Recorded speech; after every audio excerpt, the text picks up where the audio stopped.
Hi guys, today we are going to look at how we can install PyAudio on Python 3.7.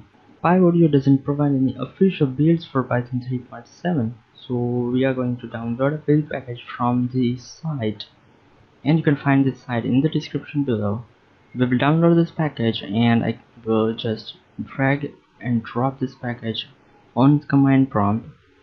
So we write command pip install and the path to build package that we just downloaded.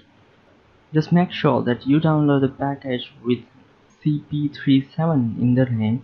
That means C Python implementation, and the package is for version 3.7. So we are going to hit enter. It will install this package. Yep, it has successfully installed this package.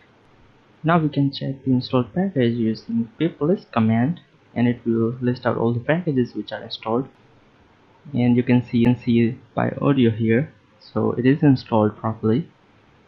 We can also make sure that it really works, so we can go to PyConsole and we will try to import this package.